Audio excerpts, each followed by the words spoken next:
Hey everybody, BTMC 1984 here again, and I'm back. I'm gonna try to do some more videos now. I took some time off after things had happened in April. If you saw my last video, you'll know what was going on when I had it was the middle of shooting that when I had the phone call, and I left that information in there. I decided to upload it, for those reasons.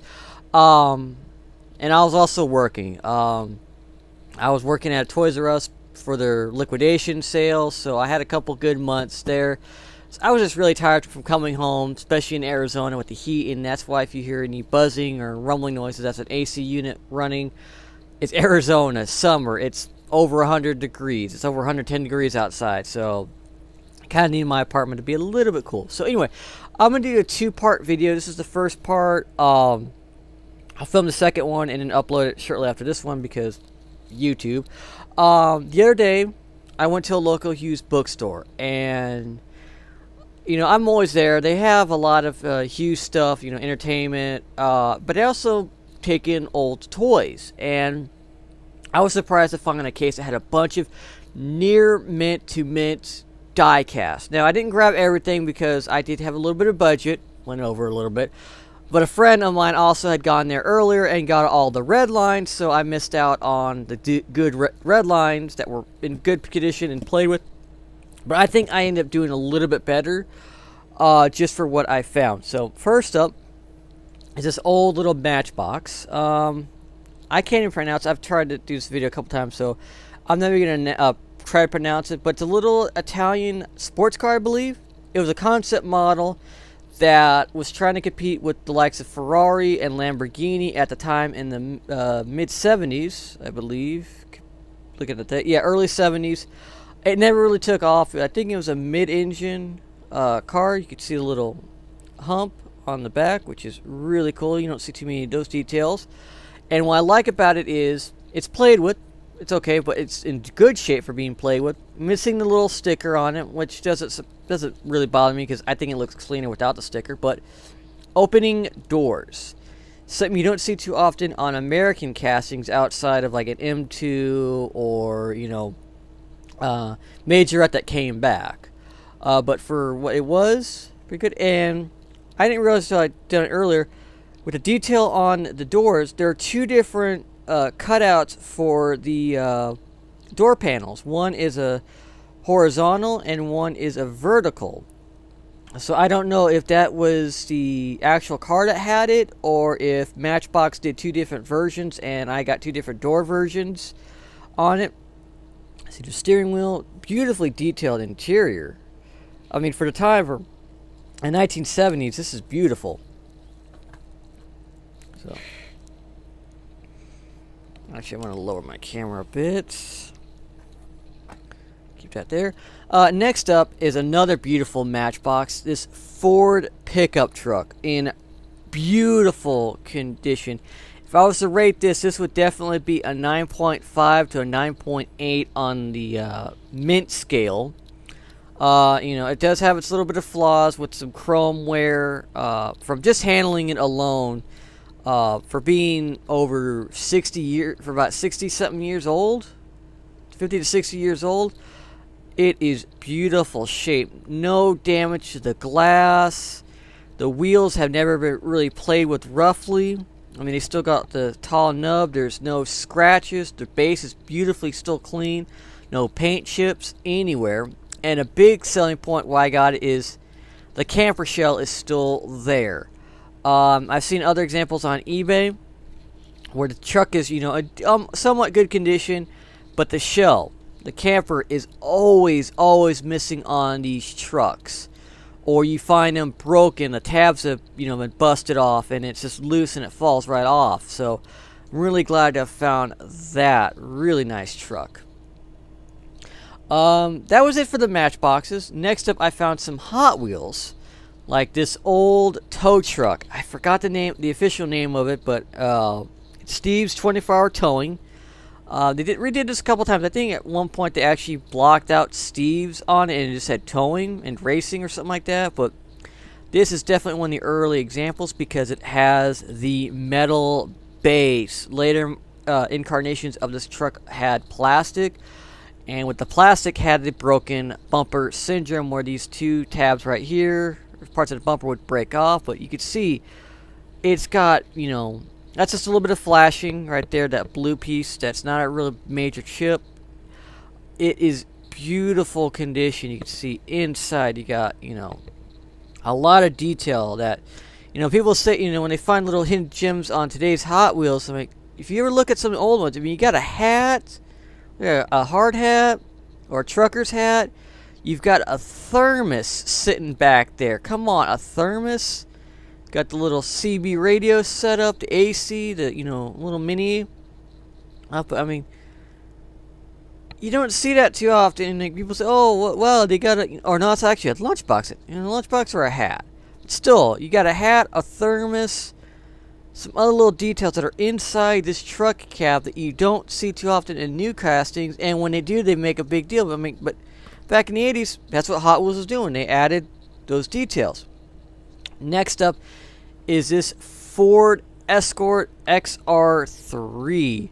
Beautiful shape. Another one that's not played with, or it was only played with a little bit and then put away. It was played on carpet apparently, because there's no damage to it all. The base is still beautifully clean. There's no tarnish. It is the Malaysia-made one. It's not the Hong Kong or France, which would have been really killer if it had been one of those two makes. You see plastic bumper. The spoiler for the rear is part of the interior. The windows are really clean. I think this was in a case all its life, you know, wrapped up or something, because there's no dust. I had no dust. There's a little bit of weird residue on the windows. I had to clean up on all of them. But other than that, there was nothing wrong with this car. So someone really took care of their Hot Wheels. Had it probably in a nice box or something like that. Next up is the Mayflower Highway Hauler. And this was the shocking one to find. Oh, my little cars are moving. Oh. The one bad thing about it is the box does not tab on, and I'll get to why that is in a second. But another one, clean.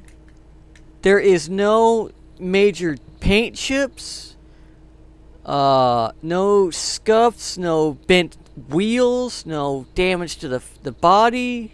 The box is not cracked, or well, it is a little bit warped, but old plastic. Mayflower, I mean, really. But now, the reason why this is not staying on is because this piece right here, this little extra bit of metal, is interfering with the smoothness of this tab, and it looks like someone at one point had used an X-Acto knife or something that tried trimming it, because you see some cuts. They were trying to get this to line up themselves, but if they had actually just snipped off this piece, bent it, they could have gotten the box to fit on better. But I like it. It shows that it was an error. There was a little bit extra metal when it was being casted, and it's just going to stay on display. It's not going to get played with, so you know, it'll be good for another, you know, 40, 50 years down the road. You know, another, you know, this is the original highway hauler. This isn't that weird boxy one they did a couple years ago. Of course, this was the Road King casting as well when they reissued it. Next up, something that surprised me. I never seen these in, you know, in hand.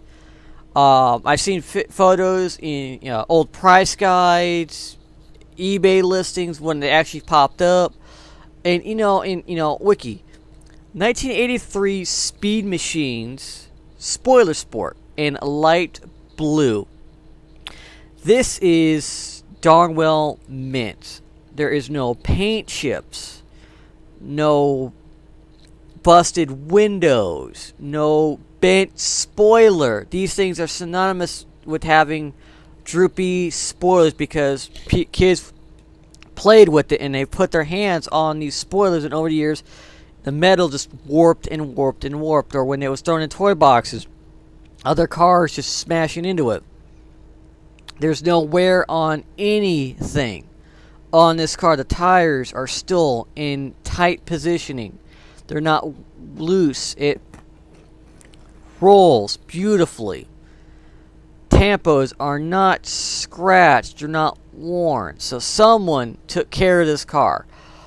This thing, I've seen a couple, depending on when it was being sold, either goes for a little bit less than, or it doesn't even go anywhere near where I paid for it, or goes way beyond what I paid for. I paid only $2 for this car. I paid $2 for basically everything except for the two trucks.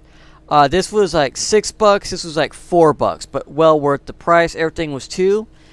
And one more is this Chevy Vet Van 83 Speed Machines. Now there is a little bit of wear on the edge, which is perfectly normal because it's not exactly a clean casting up there. So if it was in the blister, it moved around.